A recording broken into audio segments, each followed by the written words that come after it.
آپ شربت بانٹتے تھے، اس بنیاد پر فیصلے نہیں ہوتے۔ قیامت کے دن آپ کھچڑا بناتے تھے، اس بنیاد پر فیصلے نہیں ہوتے۔ قیامت کے دن آپ محرم کے نام پہ کس کلر کے کپڑے پہنتے تھے، اس بنیاد پہ فیصلے نہیں ہوتے۔ فیصلہ جو ہوگا اس بنیاد پر ہوگا کہ آپ کس کے کردار کے ساتھ کھڑے تھے، آپ کس کے نظریات کے ساتھ کھڑے تھے، آپ کس کے عقائد کے ساتھ کھڑے تھے، آپ کس کی فکر کے ساتھ کھڑے تھے۔ آپ مجھے بتائیے، ہمارے اندر دو ہستیاں ہیں، ہمارے وجود میں یزید بھی موجود ہے اور ہمارے وجود میں امام حسین بھی موجود ہے۔ حسین اور یزید سب کے اندر ہے۔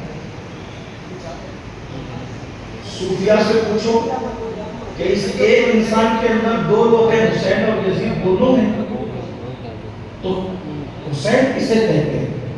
تو کہا دل کو حسین کہتے ہیں اور نفس کو یزید کہتے ہیں۔ دونوں آپ کے اندر ہے۔ اور کربلا کی جنگ ایک بار نہیں، کربلا کی جنگ بار بار ہو رہی ہے، کربلا کی جنگ روزانہ ہو رہی ہے، کربلا کی جنگ ہر پل ہو رہی ہے، کربلا کی جنگ ہر ساعت ہو رہی ہے، کربلا کی جنگ ہر لمحہ ہو رہی ہے۔ دونوں اندر لڑ رہے ہیں، یزید اور حسین اندر لڑ رہے ہیں، اور ہم کس کے ساتھ ہیں؟ دل اس کو کہتے ہیں۔ پہلے میں دل اور نفس کو سمجھاؤں، ابھی آپ کو سمجھ میں آئے۔ دل کا نام حسین رکھ دیا اور نفس کا نام یزید رکھ دیا۔ دل اور نفس میں کیا فرق ہے؟ دونوں اندر ہے، حسین اور یزید سب کے اندر ہے۔ اور دنیا دو حصوں میں بٹی ہے، یا تو کوئی امام حسین کے ساتھ کھڑا ہے یا تو کوئی یزید کے ساتھ کھڑا ہے۔ اب دل اور نفس میں فرق کرنا ہے تو کیسے کریں؟ ایک واقعہ مجھے یاد آ رہا ہے، اس سے آپ کو بات سمجھ میں آئے گی۔ حضرت مالک بن دینار ایک مرتبہ سفر میں تھے۔ آپ نے دیکھا کہ ایک بچہ ہے جو لکڑیاں جمع کر رہا ہے، لکڑیاں چن رہا ہے، اور جیسے لکڑیاں جمع کرتا ہے وہ ساتھ ساتھ روتا ہے، لکڑیاں جمع کرتا ہے روتا ہے، لکڑیاں جمع کرتا ہے روتا ہے۔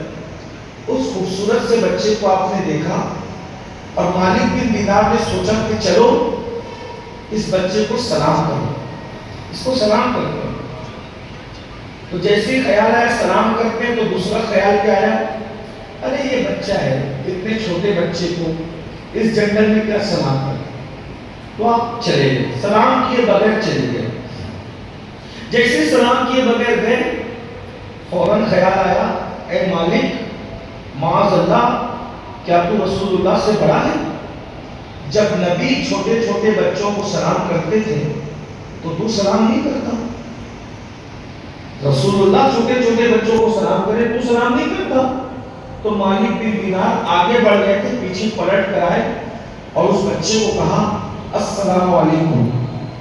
وہ بچے نے روتے ہوئے سر اوپر اٹھایا اور مالک بن دینار کو دیکھ کے کہا وعلیکم السلام یا مالک ابن دینار۔ جیسے ہی سلام کا جواب دیا، ان کے پیروں کے نیچے سے زمین کھسک گئی۔ یہ 5-7 سال کا بچہ میرا نام بھی جانتا ہے اور میرے باپ کا نام بھی جانتا ہے۔ کہا بچے تیری پہلی ملاقات ہے اور تو میرا نام بھی جانتا ہے اور میرے باپ کا نام بھی جانتا ہے، حالانکہ میں تجھے نہیں جانتا، تیری میری پہلی ملاقات۔ کہا اے مالک تیری میری ملاقات پہلے ہو چکی، تو بھول گیا، میں نے یاد رکھا۔ کہا کہاں ملاقات ہوئی شہزادے؟ تو کہا عالم ارواح میں جب اللہ نے روحوں کو جمع کیا اور جب پوچھا الست بربکم، کیا میں تمہارا رب نہیں ہوں؟ تو اس وقت تمہاری اور میری روح پاس پاس کھڑی تھی، میں نے تم کو یاد رکھا تو مجھے بھول گئے۔ اور اتنی بڑی بات ایک بچے سے سنی تو مالک بن دینار نے کہا اے بچے، اور تو بہت بڑا ہے اور تو بڑی معرفت کی بات کرتا ہے، تو بہت عارفانہ گفتگو کرتا ہے، تو جب اتنا عارف ہے، ایسی معرفت تو جانتا ہے، تو میرا ایک سوال ہے جو میرے بڑے بڑے استاد کی سوال کا جواب نہ دے سکے تو کیا تو میرے سوال کا جواب دے گا؟ بچے نے کہا بتائیے کیا سوال ہے؟ تو مالک بن دینار نے کہا کہ دل میں اور نفس میں کیا فرق ہے؟ دل کسے کہتے ہیں اور نفس کسے کہتے ہیں؟ تو اس بچے نے کہا اے مالک، جب تمہارے دل میں خیال آیا کہ اس بچے کو سلام کرنا چاہیے، تمہارے دل میں خیال آیا تھا کہ بچے کو سلام کرنا چاہیے، لیکن پھر فوراً خیال آیا کہ بچہ ہی تو ہے، اس کو کیا سلام کریں، پھر آپ بغیر سلام کی آگے بڑھ گئے تھے۔ پھر خیال آیا کہ اللہ کے رسول جب چھوٹے چھوٹے بچوں کو سلام کرتے ہیں تو میں کیوں نہ کروں؟ تو تم پلٹ کر آئے کہ نہیں آئے؟ تو جس نے تمہیں سلام سے روکا تھا وہ تمہارا نفس تھا، اور جس نے تمہیں پلٹ کر یہاں لایا وہ تمہارا دل ہے۔ یعنی دل نیکی کی طرف لے جاتا ہے اور نفس برائی کی طرف لے جاتا ہے۔ جو برائی کی طرف لے جائے اس کو نفس کہتے ہیں، اور جو نیکی کی طرف لے جائے اس کو دل کہتے ہیں۔ اسی لیے ہم نے آپ کے لیے یہ بیان کر دیا کہ دل حسین اور نفس یزید، اب دونوں کی جنگ ہو رہی ہے۔ اپنے آپ کو حسینی کہنے والوں، حسینی کہلانے والوں، آپ برا مت ماننا۔ آپ کیا سمجھتے ہو کہ ہم کڑے پہن کر حسینی بنیں گے، ہم ماتم کر کے حسینی بنیں گے، ہم نیاز کر کے حسینی بنیں گے؟ یاد رکھنا حسینیت کیا ہے، حسینیت کسے کہتے ہیں؟ اللہ اکبر! دل حسینیت ہے، نفس یزیدیت ہے۔ اب ذرا سوچو کون یزید کے ساتھ ہے، کون امام حسین کے ساتھ ہے؟ دونوں کی جنگ میں کون کس کے ساتھ کھڑا ہوا ہے؟ اللہ اکبر! تو آپ کو بات سمجھ میں آئے گی۔ امام علی مقام کی غلامی کا دعویٰ کرنے والوں، میں تمہیں یزیدی کہنے کو نہیں آیا، اور نہ مجھے کہنا زیب دیتا ہے، اور نہ میں کبھی کہوں گا، کسی کو میں یزیدی کہتا نہیں، کہہ سکتا نہیں۔ لیکن آئیے اپنے آپ میں ڈوب کر سوچئے کہ جب آپ نے دل کا نام حسین رکھ دیا اور نفس کا نام یزید رکھ دیا تو یہ دل اور نفس میں روزانہ جنگ ہوتی ہے، روزانہ لڑائی ہوتی ہے، روزانہ اختلاف ہوتا ہے۔ اب شروع کرتے ہیں، آغاز کرتے ہیں اور ذرا گنتے ہیں ہم کس کے ساتھ کھڑے ہیں۔ اللہ اکبر! صبح ہو رہی ہے، صبح کے وقت میں اذان ہو رہی ہے، اور اذان ہوئی، اذان میں ہم نے سنا الصلاۃ خیر من النوم، نیند سے بہتر نماز ہے۔ اب مجھے بتاؤ، دل یعنی حسین آواز دے رہے ہیں چلو مسجد کی طرف، چلو نماز کی طرف، چلو عبادت کی طرف۔ اللہ اکبر! جب دل نے یعنی حسین اعظم کی طرف سے ندا آئی چلو نماز کی طرف، چلو مسجد کی طرف، چلو عبادت کی طرف، تو آپ نے اگر ان کی بات سن کر یعنی دل کی بات سن کر آپ مسجد میں آ گئے نماز کے لیے، تو آپ اس جنگ میں امام حسین کے ساتھ کھڑے ہیں، اور جو امام حسین کے ساتھ یہاں کھڑا ہے انشاءاللہ قیامت کے دن بھی وہ امام حسین کے ساتھ اٹھایا جائے گا۔ اور آپ نے امام حسین کی یعنی دل کی بات نہیں مانی، اور نفس کہہ رہا تھا ارے کہاں جا رہا ہے، ابھی تو بارش ہوئی ہے، ابھی تو کیچڑ ہے، ابھی تو سردی ہے، بستر کتنا نرم ہے، بستر کیسا گرم ہے، ارے سو جا، بعد میں پڑھ لینا۔ آپ نے نفس کی بات مانی اور مسجد میں نہیں آئے تو آپ کس کے ساتھ کھڑے ہیں؟ آپ یزید کے ساتھ کھڑے ہیں۔ اللہ اکبر! من کی جنگ میں یزید کے ساتھ کھڑے رہنے والوں، قیامت کے دن بھی یزید کے ساتھ اٹھنے کے لیے تیار ہو جاؤ۔ آپ مجھے بتاؤ اس جنگ میں کس کے ساتھ کھڑے ہو؟ برا مت ماننا۔ اللہ اکبر! اچھی طرح یہ سادات کرام، بڑے بڑے علماء کرام یہاں پر موجود ہے۔ ہمیں شربت حسینی نہیں بنا سکتا جب تک کہ کردار حسینی کو اختیار نہ کرے۔ ہم شربت کے مخالف نہیں ہیں، ہم نیاز کے مخالف نہیں ہیں، ہم جائز رسومات کے مخالف نہیں ہیں، لیکن کردار حسین چھوڑ کر یزید کا کردار زندہ کرتے ہو، پھر بتاؤ قیامت کے دن تمہیں امام حسین کا ساتھ کیسے نصیب ہوگا؟ میرے بھائیو، یہ جو جلسے منعقد کیے جاتے ہیں یہ رسموں کے اعتبار سے نہیں ہے، یہ دل جمع کرنے کے لیے نہیں ہے، یہ چندے اکٹھے کرنے کے لیے نہیں ہے، بلکہ یہ بتانا مقصود ہے میدان کربلا میں امام حسین کردار بتانے کے لیے آئے تھے۔ اللہ اکبر! تمہیں پتا ہے ارے دین بچانے کے لیے جملے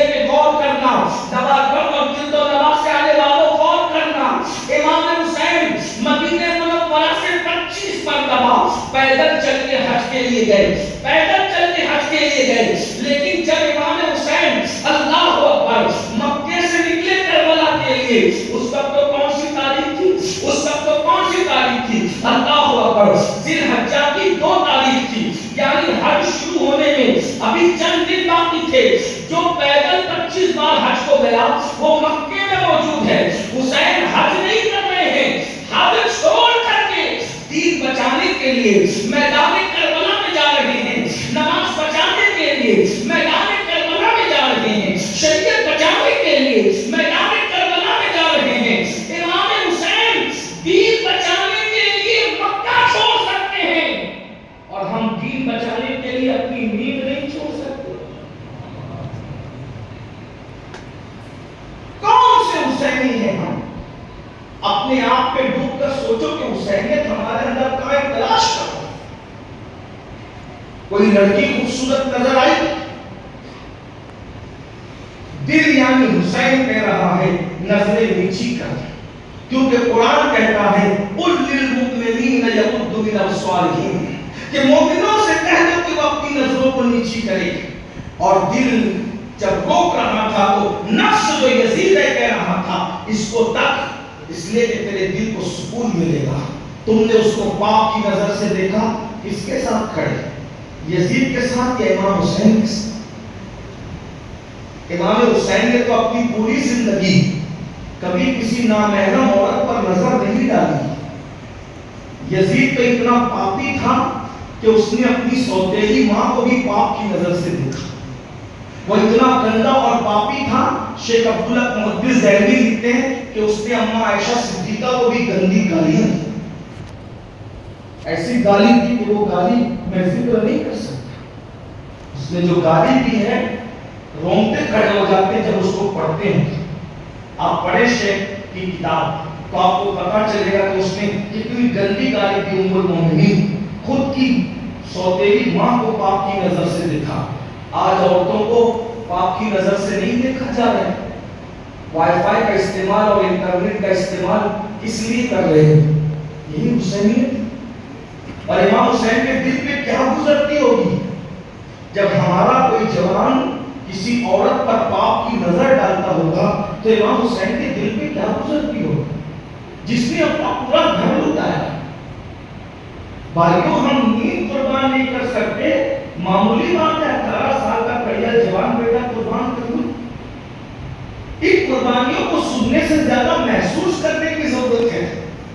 6 مہینے کا معصوم قربان کرنا کوئی چھوٹی موٹی بات ہے؟ اپنے بھتیجوں کو اپنے سامنے ذبح ہوتے دیکھنا کوئی چھوٹی موٹی بات ہے؟ کبھی ہم نے غور کیا؟ کربلا کربلا کربلا بہت سنے، کربلا کو کبھی محسوس کیا؟ ایک باپ سے پوچھو نا 18 سال کا بیٹا کسے کہتے ہیں؟ ایک باپ سے پوچھو 6 مہینے کا معصوم بچہ جھولے سے گر جائے، ہمیں دن بھر کھانا اچھا نہیں لگتا۔ 6 مہینے کا معصوم جب ہاتھ میں شہید ہوا ہوگا، اس وقت امام حسین کے دل پہ کیا ہوتی ہوگی، اور اس قربانی کو ہم نے کیا روک دیا؟ ارے جس دن امام حسین کی شہادت ہے، عاشورہ کا دن، اس دن بھی مسلمان نماز نہیں پڑھتا۔ اس سے بڑی بات کیا ہے؟ جس دن امام نے پورا گھر اٹھا کر کے نماز بچائی، دین بچایا، اس دن بھی ہم نماز نہیں پڑھتے۔ ہم شربت بانٹتے بانٹتے نماز ترک کرتے ہیں۔ کبھی سوچا نماز کی اہمیت کبھی جانی؟ کیونکہ ہم حسین نے، امام حسین نے تو بتایا، ہندو مسلمان سکھ عیسائی پارسی شیعہ سنی جو بھی امام حسین کی شہادت بیان کرتا ہے وہ یہی کہتا ہے کہ امام حسین سجدے میں شہید۔ اس میں کسی کو اختلاف؟ وہابی بھی مان رہا ہے کہ امام حسین سجدے میں شہید، شیعہ بھی مان رہا ہے امام حسین سجدے میں شہید، سنی بھی کہہ رہا ہے امام حسین سجدے میں شہید۔ ہندو مسلم سکھ عیسائی جتنے لوگ امام حسین کی زندگی جنہوں نے لکھی ہے، سب نے کہا امام حسین سجدے میں شہید ہوئے۔ کیا بتایا امام نے کہ سجدہ میری پہچان ہے، سجدہ کرنا حسینیت ہے اور سجدے کو ترک کرنا یزیدیت ہے۔ آپ ہاتھ جوڑ کے کہتا ہوں، اگر آپ برا نہیں مانیں گے تو کتنے عشاء پڑھ کے آئے اور کتنے جا کر عشاء پڑھیں گے؟ کتنوں نے فجر پڑھی آج کی جو دن گزرا، کتنوں نے فجر پڑھی، کتنوں نے ظہر پڑھی، کتنوں نے عصر پڑھی، کتنوں نے مغرب پڑھی؟ بھائیوں ہم کردار کے اعتبار سے یزید کے ساتھ کھڑے ہیں. جو امام حسین والا ہوگا، امام حسین نے تو نماز فرض ہونے سے پہلے نمازیں پڑھی. ہم فرض ہونے کے بعد بھی نماز نہیں پڑھتے. امام حسین نے نماز فرض ہونے سے پہلے نمازیں پڑھی. اور جس وقت انسان لہو لہان ہو خون سے، اس وقت بھی امام علی مقام کو بچوں کی یاد نہیں آ رہی، امام علی مقام کو گھر اور گھر والوں کی یاد نہیں آ رہی. فکر یہ کہ سجدہ سب چھوٹ جائے، حتیٰ کہ دنیا میں چھوٹ جائے، سجدہ نہیں چھوٹنا چاہیے. اور ہم نے سجدے کو چھوڑ دیا. یہ سبق کون یاد کرے؟ اللہ کے رسول صلی اللہ علیہ وسلم نے ارشاد فرمایا، جو سجدہ چھوڑ دے قیامت کے دن اس کے ساتھ میرا کوئی وعدہ نہیں. جو نماز نہ پڑھے میں محمد اس سے بیزار ہوں. آج ہماری اکثریت بے نماز، اتنی بڑی بڑی مسجدیں صرف جمعہ کے دن بھرتی ہے. وہ بھی بہت سارے ایسے لوگ ہیں جو خطبے سے پہلے آتے ہیں، 2 رکعت نماز پڑھ کے چلے جاتے ہیں. آپ بتائیے، ایک بات میں پوری ذمہ داری سے کہوں گا، اگر میں غلطی کروں تو یہ میرے بزرگ میرے اصلاح کریں گے. کوئی پوری زندگی امام حسین کا شربت نہ بنائے، نیاز نہ بنائے، لیکن اگر وہ سچا نمازی امام حسین کی محبت کے ساتھ، وہ پکا حسین ہے. قیامت کے دن وہ امام حسین کے ساتھ اٹھے گا انشاءاللہ. امام حسین کے ساتھ اٹھے گا، ان کے نانا کے ساتھ اٹھے گا، ان کے بابا کے ساتھ اٹھے گا. اور اگر کوئی بندہ پورا 10 دن کو دھوم مچاتا ہے اور نماز نہیں پڑھتا، جمعہ بھی نہیں پڑھتا، تو وہ کیا کر رہا ہے؟ کردار یزید کو زندہ کرنا. اور اس سے امام حسین کبھی خوش نہیں ہو سکتے. آج لڑکیوں کے ساتھ ناجائز تعلقات کی داستان کوئی چھوٹی موٹی ہے. کتنے نوجوان چھوکرے ہیں جنہوں نے ناجائز تعلقات قائم نہیں کیے، جن کی فون سے لڑکیوں کے ساتھ باتیں نہیں ہوتی ہیں، جو جرائم نہیں کرتے ہیں. یہ حسینیت ہے، یہ امام حسین کا کردار ہے. ان کے گھر کے نوجوانوں کا تقدس تو یہ تھا کہ اللہ اکبر، انہوں نے کبھی کسی نامحرم عورت پر، شہزادہ علی اکبر 18 سال کے جوان ہیں، اس عمر میں بھی کبھی کسی عورت پر ناجائز محبت، ناجائز نظر اٹھانا تو دور کی بات، آپ نے کبھی نگاہ اٹھا کر کسی نامحرم کو نہیں دیکھا. سیدہ زینب پاک کی زندگی کا جائزہ لیں. جب چادریں چھن گئی ہیں تو چادریں چھننے کے بعد بھی سیدہ زینب نے فرمایا، ان ظالموں نے چادریں تو چھین لی ہیں، مگر اپنے بالوں سے اپنے چہرے کو چھلاؤ اور اب بھی پڑھو. اور آج ہمارا کیا ماحول بنتا جا رہا ہے؟ آپ کے گجرات میں کیا مجھے نہیں معلوم ہے، لیکن ہندوستان کا ماحول تو یہی ہے. عاشورہ کے دن ہمارے گھر کی عورتیں میک اپ کر کے میلوں میں جاتی اور ہم منع نہیں کرتے. دھوم ہے، میلے لگے. میلے کب لگتے ہیں بھائی؟ خوشی کے موقع پہ میلے لگتے ہیں کہ غم کے موقع پہ لگتے ہیں؟ اگر امام حسین کی شہادت کا غم ہے، اس دن میک اپ کرنے کی تمہارے گھر کی عورتوں کی ہمت کیسے ہوتی ہے؟ اور تم ان کو میک اپ کرنے کیسے دیتے ہو؟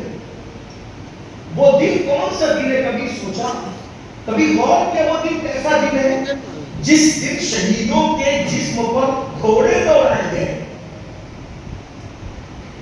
کیا وہ دن تھا؟ اللہ کے رسول رو رہے تھے اس دن، حضور رو رہے تھے، حضور کی زلفیں بکھری اس دن، حضور کی داڑھی پر گرد و غبار چومنے لگے، حضور کے لباس پر خون کے دھبے نظر آئے. ابن عباس کی جو روایت ہے، ام سلمہ کی جو روایت ہے، تم بار بار سنتے ہو، میں واقعات دہرانے نہیں بیٹھا، میں صرف کربلا کے مناظر کو سامنے رکھتے ہوئے آپ سے پوچھتا ہوں اور اپنے آپ سے پوچھتا ہوں، کیا ہم حسینی ہیں؟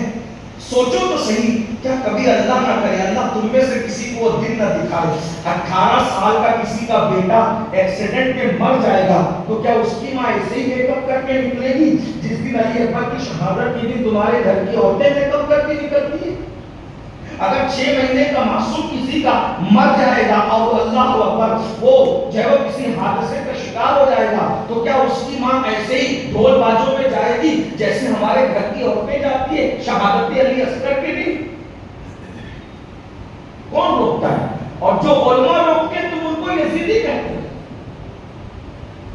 جو روکنے والے علماء ان کو یزیدی کہتے ہو.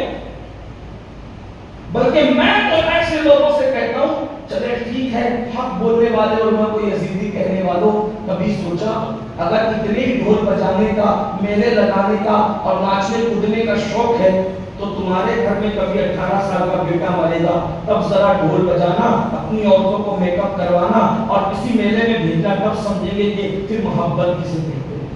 اللہ تمہیں وہ دن نہ دکھائے، لیکن آپ سے پوچھتا ہوں، میری بہنیں بھی بیٹھی ہوئی ہیں، میں ان سے پوچھتا ہوں کیسے؟ وہ دن تو تلاوت قرآن کا دن، وہ دن تو صدقے کا دن ہے، وہ دن تو خیرات کا دن ہے۔ اللہ اکبر۔ آئیے میں ایک بات آپ سے عرض کرتا ہوں اور بات کو اختتام کی طرف لے جاتا ہوں۔ وہ دن کیسا دردناک دن تھا جسے امام حسین کی شہادت کا دن ہے۔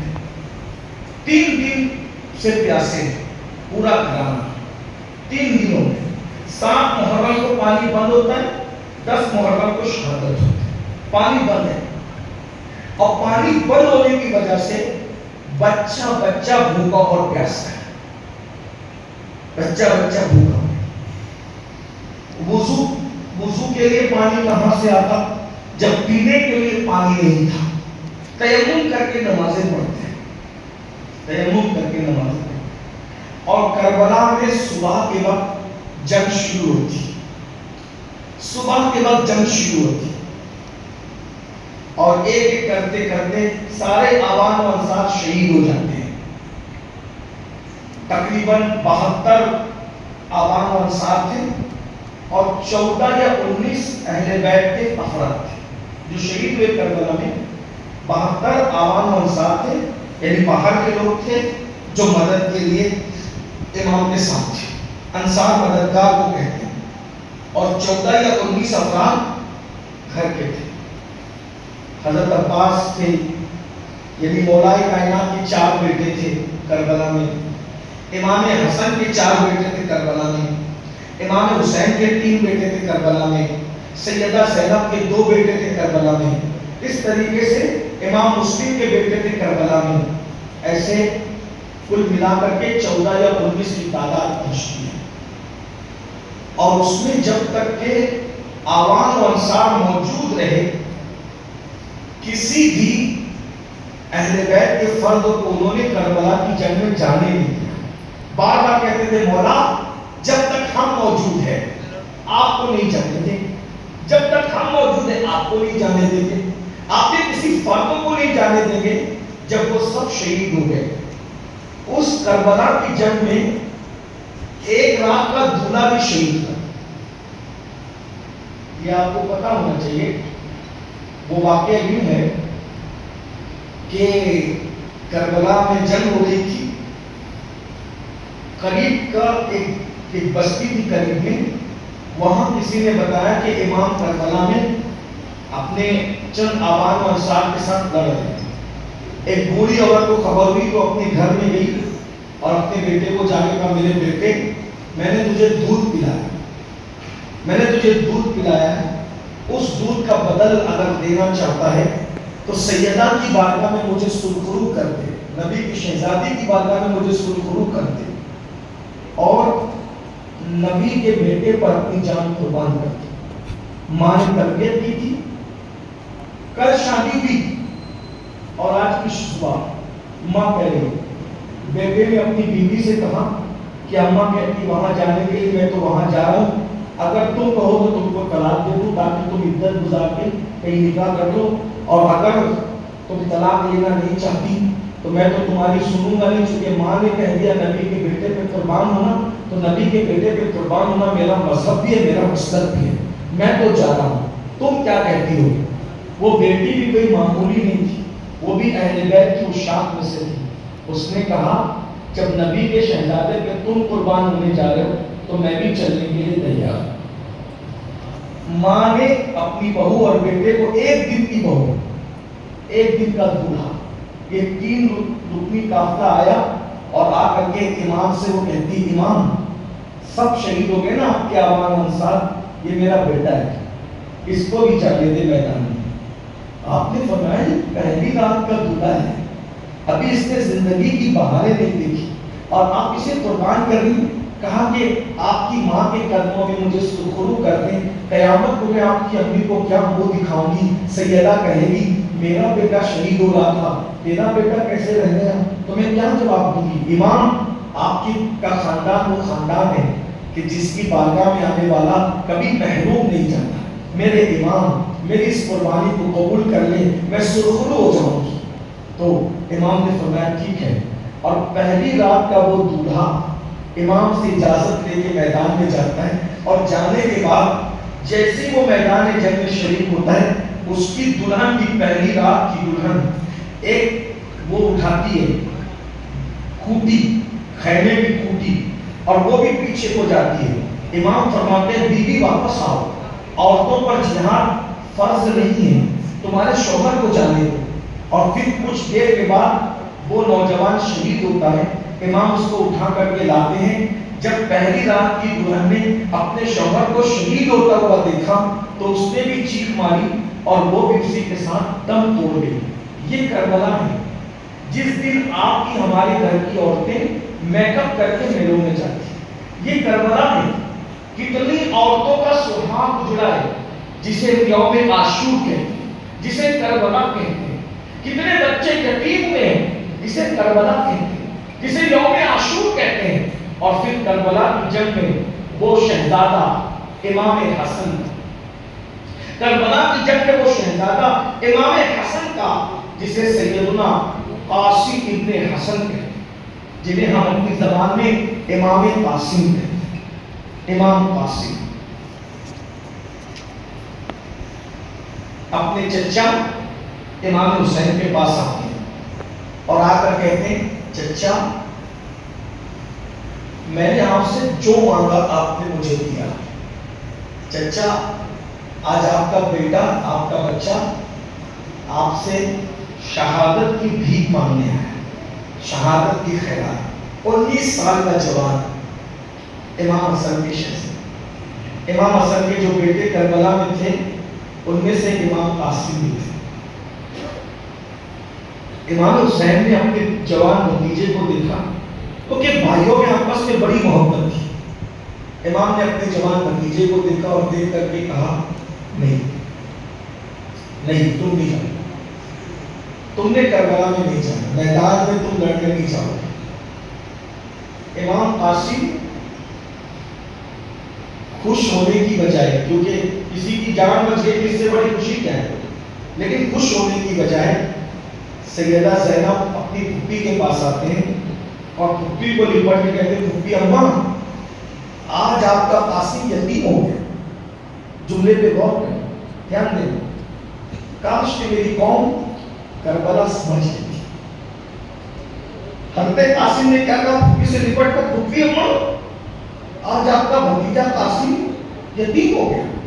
حالانکہ امام حسین کی شہادت، امام حسن کی شہادت کو کتنے سال ہوئے تھے؟ امام حسن کی شہادت کو 10 سال کم و بیش ہو چکے تھے۔ امام حسن کی شہادت کو 10 سال ہو چکے تھے اور قاسم کیا کہہ رہے ہیں؟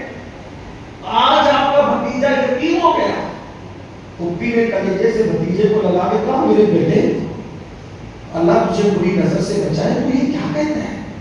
کہا پھپھی اماں میرے ابا کی شہادت کو تو 10 سال ہو گئے، کبھی مجھے یتیم ہونے کا احساس نہیں ہوا، کیونکہ میرے چاچا حسین نے میری ہر ضد پوری کی، ہر ہٹ پوری کی۔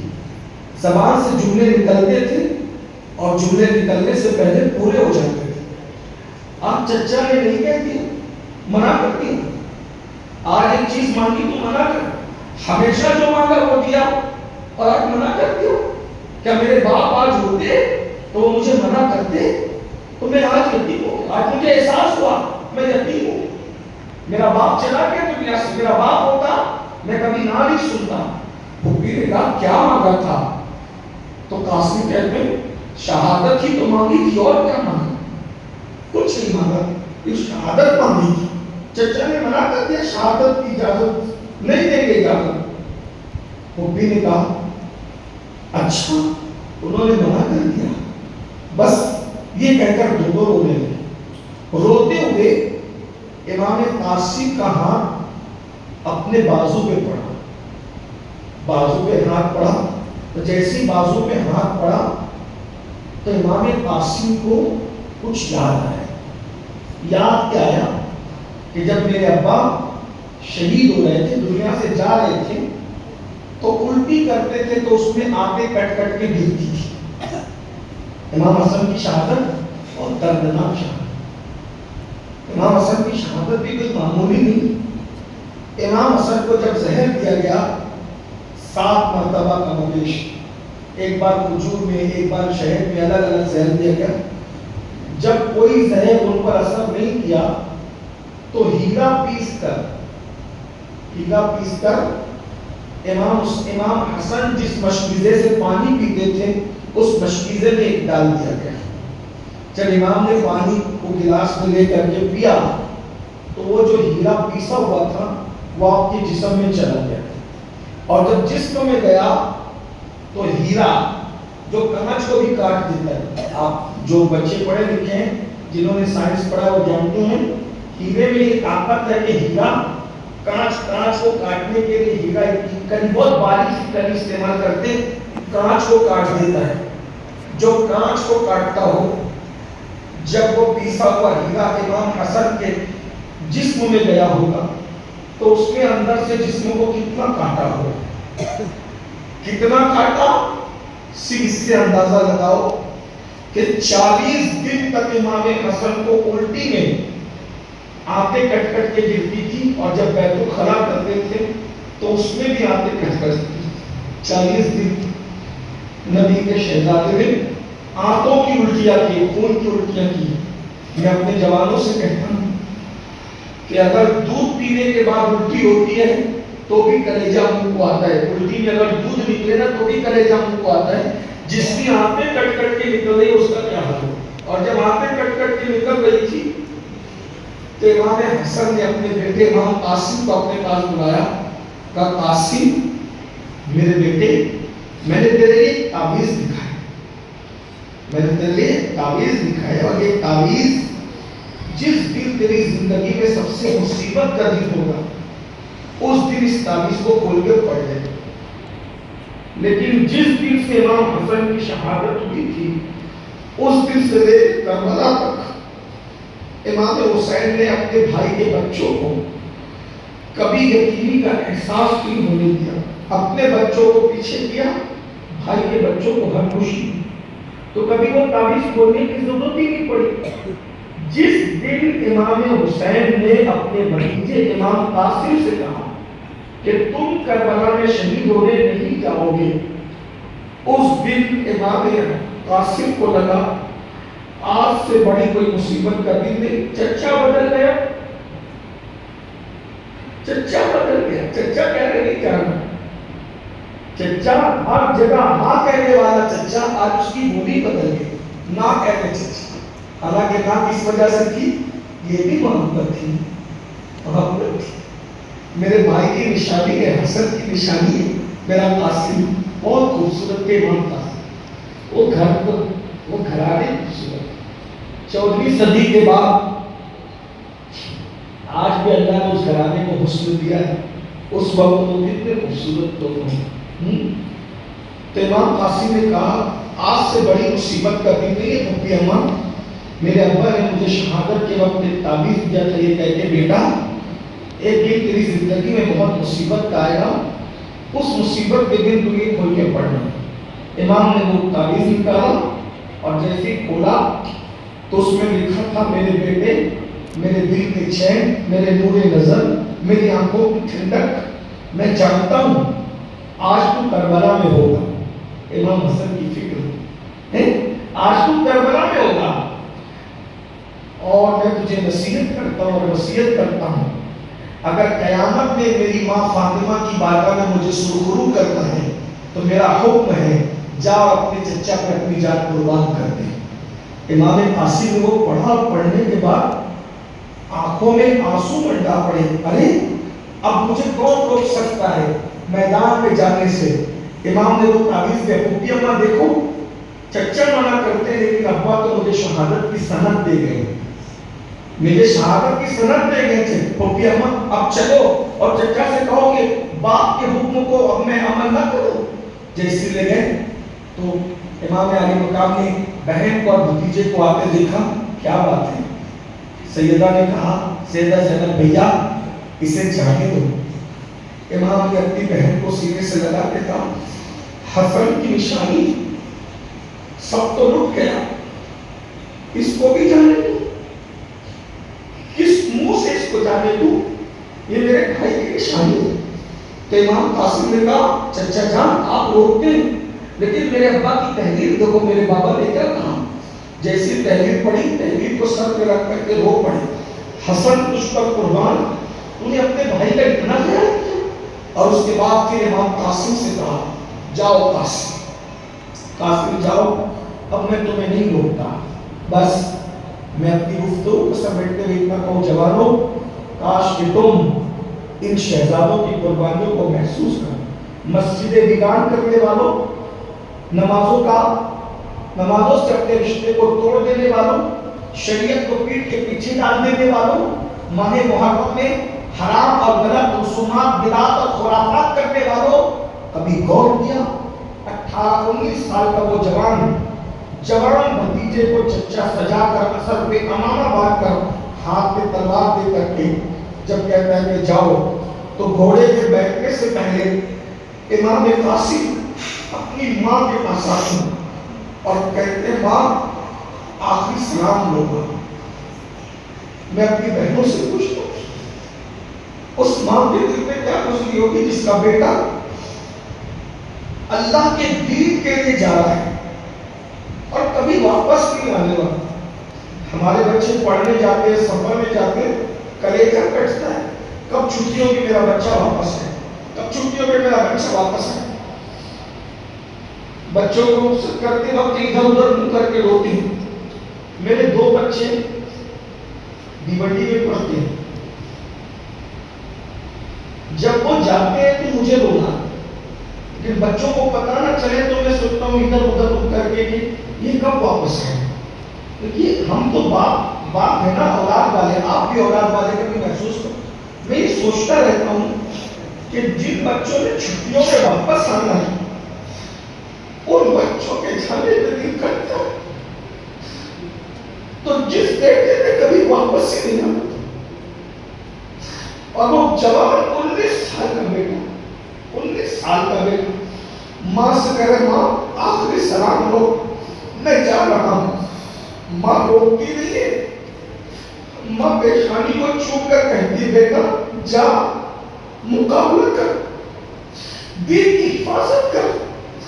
اور تیرے باپ پر جو لوگوں نے الزام لگایا نا کہ حسن بزدل تھا, حسن پر جو بزدلی کا الزام لگا, جا کے لڑ اور بتا کہ جس کا بیٹا بزدل نہیں ہو سکتا اس کا باپ بزدل کیسے ہو سکتا. اور مجھے سرخرو کر دے فاطمہ کی بارگاہ میں, سیدہ کی بارگاہ میں مجھے سرخرو کر دے, تاکہ میں قیامت کے دن جب اپنی ساتھ سے ملوں تو یوں عرض کروں سیدہ جہاں تیرا بیٹا دین پہ قربان ہوا ہے اس سے پہلے میں نے اپنے جوان بیٹے کو تیرے بیٹے کے قدموں پہ قربان کر دیا. یہ ہے کربلا. اقبال نے کہا تھا غریب سادہ وہ رنگی ہے داستان حرم, غریب سادہ وہ رنگی ہے داستان حرم, نہایت اس کی حسین ابتدا ہے اسماعیل. کربلا وہ ہے کربلا, انسان کو بیدار تو ہو لینے دو, ہر قوم کو گائے گی ہمارے تھے حسین. فلمیں دیکھنے سے پہلے اس قربانی کو یاد کر, نرم گدوں پہ لیٹ کر زنا کی پکچر دیکھنے سے پہلے اس قربانی کو یاد. حسینی ہو رہے, اس قربانی کو کون یاد ہے؟ 10 دن کے 3 دن کے حسینی مت بنو, ان قربانیوں کو سمجھ جا, ہاتھ بن جا, ہر لمحہ یاد رکھو. چوری کرنے سے پہلے, جھوٹ بولنے سے پہلے, غیبت کرنے سے پہلے, کسی پر پاپ کی غضب اٹھانے سے پہلے ان قربانیوں کی یاد کرو. سوچو ذرا کیا یہ قربانی ہے, یہ کیا قربانی ہے. اب امام قاسم ماں کو آخری سلام کر کے جب گھوڑے پر بیٹھ کے نکلتے ہیں, راوی بیان کرتا ہے حمید بن مسلم نام کا ایک شخص تھا, وہ یزیدی لشکر میں آیا تھا لیکن وہ لڑا نہیں تھا, حکومت کے دباؤ میں آ کر لڑا نہیں تھا. وہ بیان کرتا ہے جب قاسم سر پہ امامہ باندھ کے اور تلوار لے کر کے آئے تھے تو ان کی خوبصورتی اور حسن سے کربلا کا ذرہ ذرہ مجھے چمکتا نظر آ رہا تھا. اتنا خوبصورت وہ جوان تھا، لیکن ساتھ ہی حمید بن مسلم یہ بھی کہتا ہے مگر میں نے جب اس کو دیکھا نا تو اس کے چپل کا ایک تسمہ ٹوٹا ہوا تھا، ٹوٹے ہوئے تسمے سے وہ آیا تھا، اس لیے کہ مکہ سے کربلا آنے تک کے ان کی چپلیں بھی ٹوٹ گئی۔ یعنی حمید بن مسلم کی بات پر بہت ہم سن کر کے صرف دل بہلاتے ہیں، چند آنسوؤں کی سوگات پیش کرتے ہیں، لیکن یہ بھی کریں۔ حمید بن مسلم کہتا ہے کہ اس شہزادے کا لباس پھٹا ہوا تھا، پھٹ گیا تھا لباس میں۔ جب وہ کربلا میں آیا تو اس نے اعلان کیا حل من مبارز، میرے مقابلے میں کون آتا ہے؟ کون میرے مقابلے میں، کون مجھ سے لڑے گا؟ ابن زیاد کے بھیجے ہوئے جو گنڈے تھے، شمر، عمر سعد، ان بدبختوں نے جب دیکھا کہ ایک جوان کہہ رہا ہے حل من مبارز، کون ہے میرے مقابلے کا، بھیجو اس کو، تو شمر میں ایک بہت بڑا پہلوان تھا عرب کا جس کا نام تھا ارزق نامی پہلوان۔ شمر نے ارزق کو کہا ارزق تو جا اس سے لڑ۔ ارزق نے کہا میں یہ میری توہین ہے، میں اس سے نہیں لڑوں گا۔ تو شمر نے کہا یہ بچہ دکھنے میں یہ علی کا پوتا ہے اور حسن کا بیٹا ہے، اس نسل سے مقابلہ آسان نہیں ہے، پوچھا۔ اس نے کہا یہ چھوٹے بچوں سے لڑنا میری توہین ہے، میں نہیں جاتا، پہلے میں اپنے بیٹوں کو بھیجتا ہوں۔ اس کے بیٹے کا نام تھا طارق، اس نے اپنے بیٹے طارق کو بھیجا، وہ بھی بڑا لئیم شریف جوان، اور جیسے ہی گھوڑے پر آیا امام قاسم نے ایک بار میں اس کے 2 ٹکڑے کر دیے۔ دوسرے بیٹے کو بھیجا، اس کو بھی مارا، تیسرے کو بھیجا اس کو ہی مارا، چوتھے کو بھیجا اس کو ہی مارا، اور چاروں کو مارنے کے بعد پھر واپس لوٹ کر آتے ہیں تو تھک گئے تھے، ایسے ایسے پہلوانوں کو ایک بار میں مارا، تھک گئے تھے، کہتے چچا صرف 2 بوند پانی پیا، اگر آپ نے مجھے 2 بوند پانی پلا دیا چچا، ایک کو بھی واپس جانے نہیں دوں۔ سینے سے لگا کہ امام حسین نے کہا میرے بیٹے اب چچا سے پانی مت مانگ، حوض کوثر پہ تیرے لیے تیرے نانا انتظار کرنے، محمد رسول اللہ، تیرے بابا انتظار کرنے، امام حسن، تیرے دادا علی انتظار، تیری دادی فاطمہ، تیرے لیے پانی کا انتظام ہو رہا ہے، اب تو جا۔ اور اس کے بعد امام قاسم جب گئے تو پھر وہ جھنڈا کر کے ارزق نامی پہلوان ہے، آپ نے اس کے بھی 2 ٹکڑے کر دیے، اور جب ان کو مارا ہے ایک کے بعد ایک، تو شمر کہتا ہے اگر ایک ایک کر کے جاؤ گے تو کوئی بچ نہیں پائے گا، اگر اس سے مقابلہ کرنا ہے سب مل کے جاؤ اور سب مل کر اس سے لڑو۔ چاروں طرف سے امام قاسم کو گھیر لیا جاتا ہے اور چاروں طرف سے تلواروں کے وار کیے جاتے ہیں۔ اہل بیت کی قربانی، آل نبی کی قربانی، کیا چاروں طرف سے گھیر کر امام قاسم کو شہید کرتے ہیں۔ تو امام قاسم کو شہید کرنے کے بعد جب گردن کو تن سے الگ کیا، شمر کی ناپاک آواز آئی، حسین بہت ناز کھانا اپنے بھتیجے پہ، اٹھا کے لے جائے اس کی لاش کو۔ امام نے جب یہ آواز سنی پیروں کے نیچے سے زمین کھسک گئی، ہائے میرے بھائی کی نشانی،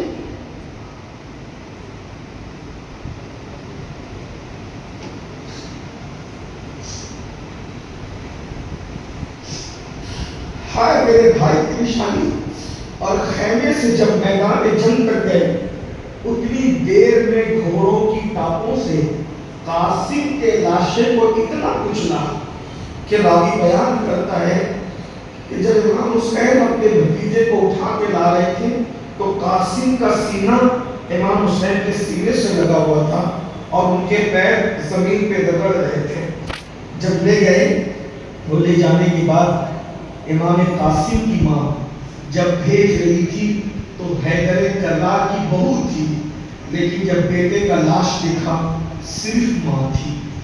ماں اپنے بیٹے کی لاش اس طرح رکھ کے کہہ رہی تو میرے حسن کے بیٹا ہونے کا حق ادا کر. آل نبی کا کام تھا, آل نبی ہی کر کے کوئی نہ لکھ سکا دین ایسی کتاب نہیں پڑھ. میں آپ سے زیادہ کچھ نہیں کہنا چاہتا, صرف یہی کہنا چاہتا ہوں اگر آج تم شریعت کو پیٹ کے پیچھے ڈالو گے, نماز چھوڑو گے, دین چھوڑو گے, شریعت چھوڑو گے, کل میدان محشر میں بادشاہ حسین کہیں گے منافقوں, ظالموں, غداروں, ہم نے جس خون سے دین کو سینچا تھا تم نے اس دین کو پیٹ کے پیچھے ڈال دیا تھا. آپ کے پاس جواب کیا ہوگا؟ اگر آپ حسینی بننا چاہتے ہیں گناہوں سے توبہ کیجیے, چھوڑ دیجیے گناہ. گناہ حسینیت نہیں, نیکی حسینیت, پرہیزگاری حسینیت ہے. میں اپنے جوان سے یہ کہتا ہوں بدلو, تبدیلی پیدا کرو, ایک نئی زندگی کا آغاز کرو. جب بھی نفس یزید گناہ کی طرف لے جائے تو یہ کہنا کہ قیامت میں اللہ کو کیا منہ دکھاؤں گا, حسین پاک کے نانا کو کیا منہ دکھاؤں گا. اس لیے کہ یہ قربانی طاقت کے لیے نہیں دی گئی, تاج کے لیے نہیں دی گئی, حکومت کے لیے نہیں دی گئی, اقتدار کے لیے نہیں دی گئی. یہ قربانی صرف دین بچانے کے لیے دی گئی ہے. اگر ہم دین بچانا آج آپ کے ہاتھ میں ہے, ہماری بیٹیاں غیروں کے ساتھ بھاگ رہی ہے, کون محنت کرے گا؟ ہمارے بچے مرتد ہو رہے, کون محنت کرے گا؟ ہمارے بچے بے نمازی ہو رہے, مسجد سے رشتہ ٹوٹ جائے. مجھے تو ڈر لگ رہا ہے, اللہ نہ کرے اگر 10-20 سال یہی کیفیت رہی دین سے دوری کی تو جیسے چرچ ویران ہو گئے دنیا میں, کہیں ایسے مسجدیں بھی ویران ہو جائے. وہ دن دور نہیں ہے. اس لیے خدا کے لیے میں تمہیں ہاتھ جوڑ کے کہتا ہوں حسینیت کو زندہ کرو. اور آپ کے دل و دماغ میں یہ جو خط ہے کہ نماز پڑھو نہ پڑھو, نیکی کرو نہ کرو, گناہ کرتے رہو, جنت تو ملے گی, ایسا نہیں ہے. دین دین ہے. بس آخری جملہ اتنا دل میں لکھ لو, جب صحابی کا بیٹا دین سے غدار ہو جاتا ہے تو وہ جنت میں نہیں جاتا. ہمارا تو کوئی باپ بھی صحابی نہیں ہے. اگر ہم دین سے دور ہو جائیں گے ہمارا انجام کیا ہوگا؟ اس لیے خود بھی دیندار بنو, دین پہ محنت کرو, اپنی اولاد کو دین سکھاؤ, قرآن پڑھاؤ. اسکول بھی پڑھاؤ, اچھی سے اچھی اسکول, لیکن قرآن پڑھاؤ, دین پڑھاؤ, شریعت پڑھاؤ, مذہب اور مسلک پڑھاؤ. اتنا اپنے بچوں کو پڑھا دو کہ گھر میں بچہ پیدا ہو تو اذان بھی گھر کا فرد دے, اور گھر میں کوئی مر جائے تو نماز جنازہ بھی گھر کا فرد پڑھا سکے. اگر سفر میں ہو تو ہر بچہ اتنی صلاحیت رکھتا ہو, نماز کا وقت ہو, ہمارا ہر بچہ نماز پڑھنے کے قابل ہو. میری گزارش ہے, آج ہم دین سے اتنے دور ہے کہ ہمارے گھر میں بچہ پیدا ہو تو ہم اذان دینے کے قابل نہیں, باپ مر جائے تو ہم نماز پڑھانے کے قابل نہیں. کس دین پر عمل کرو؟ اس لیے اللہ کے بندو, اللہ کے دین پہ عمل کرو. اللہ پاک کی بارگاہ میں دعا ہے اللہ مجھے آپ سب کو عمل کی توفیق عطا فرمائے, دین کا وفادار بنائے, گناہوں سے محفوظ رکھے. دوران گفتگو کی غلطیوں کو اللہ معاف کر دے. اور بھی کہتا باتیں ذہن میں آ رہی, یہ عنوان تو بڑا دلچسپ ہے, کبھی ختم ہی ہونے والا نہیں ہے, لیکن مجھے اپنے وقت پر ایئرپورٹ پہ پہنچنا ہے. محفل کو ختم کرتا ہوں. وَمَا عَلَيْنَا إِلَّا الْبَلَاغُ. السلام علیکم ورحمۃ اللہ.